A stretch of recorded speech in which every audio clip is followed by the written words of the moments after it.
Dan setiap penundaan di dalamnya ada perencanaan kejahatan. Ya. Jadi teman-teman, kita balik lagi pada tema kita. Fungsi kampus adalah mengawal kebijakan publik. Dan itu bisa berlangsung di ruang kuliah maupun di jalan raya.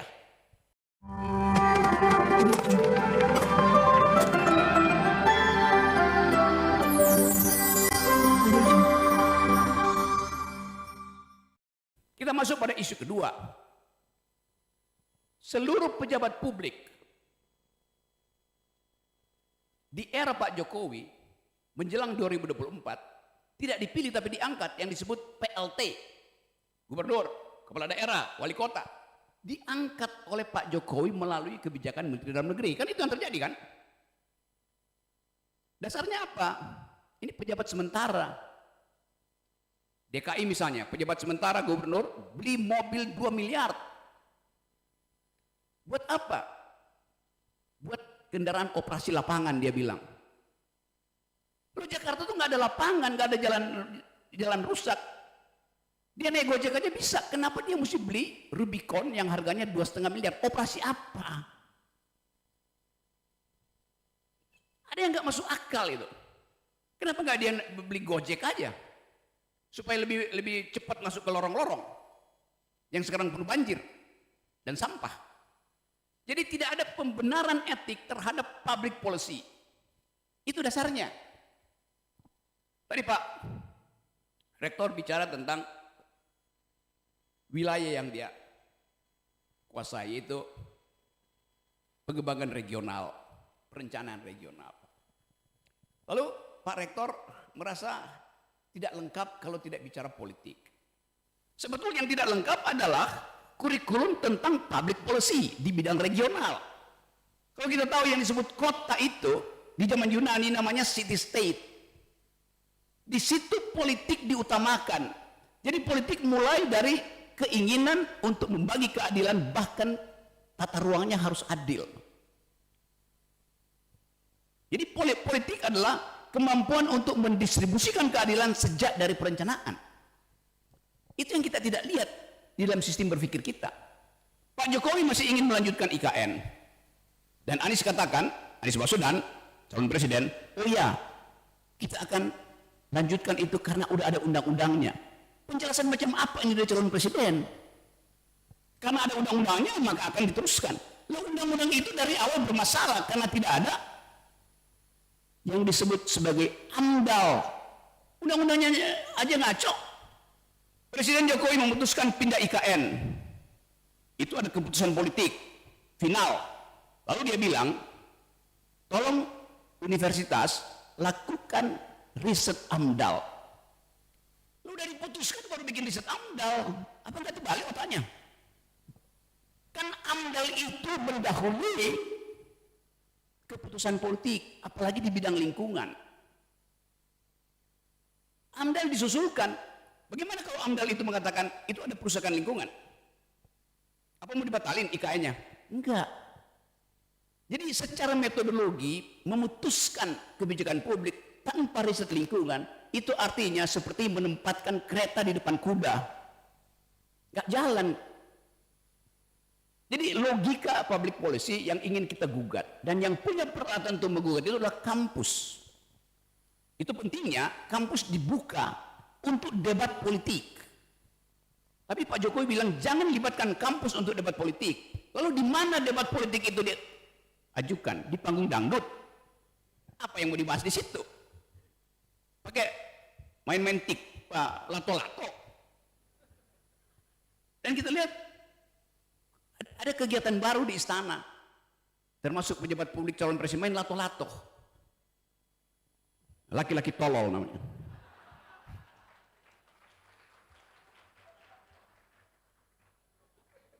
Coba saya bandingkan misalnya keadaan dunia dan tradisi riset Indonesia.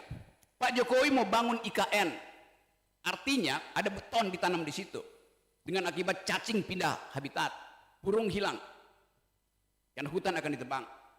Padahal dunia lagi berupaya menjadikan ekonomi itu diasuh melalui environmental ethics. Bulan Januari yang lalu di Davos, tempat seluruh kapital dunia bertemu dengan pimpinan negara-negara maju, memutuskan bahwa era ini adalah era untuk menghormati lingkungan. Semua jenis korporasi yang tidak ramah lingkungan tidak akan dimasuki oleh investor dunia. Dan itu yang menerangkan kenapa Elon Musk bikin kantor di Malaysia bukan di Indonesia. Sementara Pak Jokowi datang ke pabrik Elon Musk, bujuk beliau, Elon masuk ke Indonesia lah. Elon bilang iya, tapi ternyata dia berhenti di Kuala Lumpur, bikin kantor di situ, sambil ngeledek Indonesia. Karena ada ketidakpastian hukum di Indonesia, ada perusahaan lingkungan di Indonesia.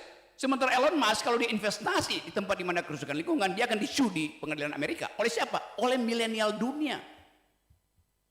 Yang menganggap bahwa masa depan milenial dunia, masa depan kalian ditentukan oleh kesehatan lingkungan.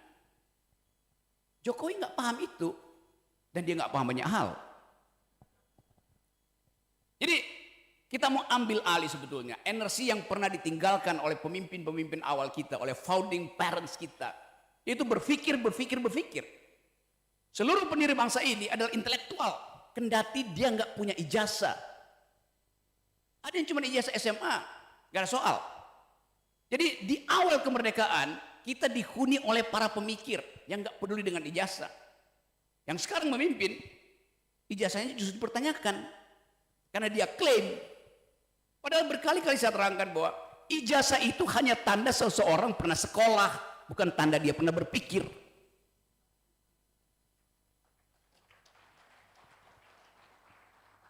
Tapi yang terjadi sekarang, semua pejabat ingin jadi doktor honoris causa, nyogok universitas. Bayangin, rektor macam apa di Brawijaya atau di tempat lain yang mau menerima sogokan untuk sedang menandatangani doktor honoris causa itu. Apa pentingnya? Kalau pada akhirnya nggak bisa debat, gugup dan gagap berhadapan dengan mahasiswa kritis. Jadi teman-teman semua, saya percaya bahwa dari Bosowa kita bisa hidupkan kembali tradisi berpikir kritis. Dan berpikir itu hanya disebut berpikir kalau ada yang menentang pikiran Anda.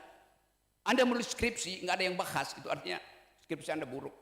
Anda menulis disertasi hanya disimpan di perpustakaan, artinya disertasi Anda tidak menimbulkan kegoncangan pikiran.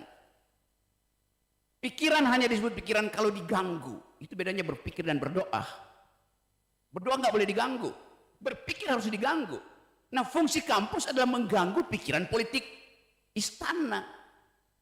Mestinya istana merasa senang bahwa kampus mahasiswa mengganggu pikiran mereka tuh, supaya terjadi dialektika, supaya tumbuh ide baru tuh. Itu yang nggak terjadi. Kenapa begitu? Karena rektor-rektor universitas menghalangi pikiran kritis. Takut rektornya dipecat, takut nggak naik pangkat. Itu yang terjadi.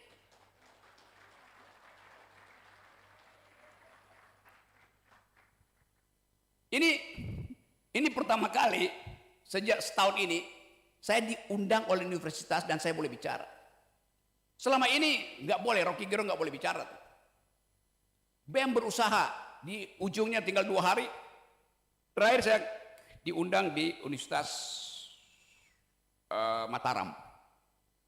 Saya sudah sampai di situ. Panitia bilang, rektor melarang Pak Rocky. Ya oke, nggak apa-apa. Apa saya nggak boleh bicara di situ? Karena Pak Rocky politis akan bicara. Saya bilang saya akademis, saya pasti bicara dengan metodologi itu. Tapi rektor Universitas Mataram nggak percaya, maka dibatalkan acara itu. Lalu mahasiswa pindahkan ruang kuliah di ketinggian 2000 meter di Gunung Rinjani. Saya naik gunung di situ, kasih kuliah, mahasiswanya ikut. Belakangan saya tahu bahwa sehari sebelumnya rektor justru mengadakan kuliah umum yang pembicaranya adalah sekjen PDIP. Apa nggak sinting tuh? Saya 15 tahun mengajar, sampai sekarang saya mengajar di banyak universitas tuh. Hanya karena sang rektor takut pada pikiran. Masa manusia takut pada pikiran? Pikiran itu adalah malaikat yang disuruh untuk menguji kejujuran, kebenaran, keadilan, kekuasaan. Kenapa takut? berarti ada persembunyian kejahatan di situ. Hal yang sama, kita tiba-tiba ngeri melihat bahwa ada debat panjang tentang penundaan pemilu. Lalu muncul isu bahwa sebuah partai menggugat dan diputuskan bahwa pemilu mesti ditunda. Mereka yang belajar hukum tahu bahwa itu ultra vires, melampaui kewenangan putusan itu. Tapi nanti akan jadi heboh, akan jadi panjang perdebatannya tuh. Karena KPU akan banding, pakar-pakar hukum tata negara akan disewa untuk bikin talk show supaya ribut. Begitu ribut, presiden akan bilang, karena kalian ribut, maka saya tunda pemilu, saya keluarin perpu. Karena memang motifnya adalah menunda pemilu dari awal. Dan setiap penundaan di dalamnya ada perencanaan kejahatan. Ya. Jadi teman-teman, kita balik lagi pada tema kita. Fungsi kampus adalah mengawal kebijakan publik. Dan itu bisa berlangsung di ruang kuliah maupun di jalan raya. Itu cuma momentum aja. Kekacauan-kekacauan ini memang mesti diselesaikan. Kalau enggak, kita enggak punya kesempatan untuk menghirup udara kebebasan berpikir selama 2,5 tahun ke depan. Karena akan ada penundaan, dan penundaan itu paralel dengan pengangkatan PLT-PLT selama 2,5 tahun ke depan. Bayangin, gubernur diangkat tanpa dipilih rakyat, bupati diangkat tanpa dipilih rakyat, wali kota sama. Berapa lama? 2 minggu oke. Itu namanya pejabat sementara. Ini 2,5 tahun diangkat tanpa legitimasi. 2,5 tahun itu separuh tahun pemilu. Jadi apa tugas PLT itu? Tugas PLT ada bawa BLT, bujuk rakyat untuk percaya bahwa penundaan pemilu tidak akan membuat dapur mereka tidak berasap. Padahal yang mesti kita bikin berasap adalah pikiran demokratis. Jadi perencanaan kejahatan itu betul-betul sempurna. Siapa yang bisa tahu itu? Ya dunia akademis. Dan ucapkan itu sebagai protes. Nah, sekali lagi, nanti ada tanya jawab mungkin. Tapi saya mau ringkas aja bahwa kita hendak melihat pertarungan antara kampus dan kekuasaan. Itu temanya. Kita nggak tahu siapa yang menang, tapi kita harus upayakan bahwa satu saat kita percaya bahwa jumlah kualitas pikiran di kita bisa memulihkan kembali akal sehat kita. Jadi sekali lagi, mari kita diskusi. Kita hendak pastikan bahwa Indonesia itu adalah milik generasi yang berpikir. Dan itu janji saya untuk mengedarkan pikiran kritis ke teman-teman di kampus. Semoga pembicaraan ringkas ini bisa menimbulkan semangat baru, bukan sekedar menguji secara akademis, tapi menguji secara etis. Apakah keadilan sudah diterbitkan? Apakah kecerdasan sudah dihasilkan? Kita jawab di dalam tanya jawab berikut. Semangat.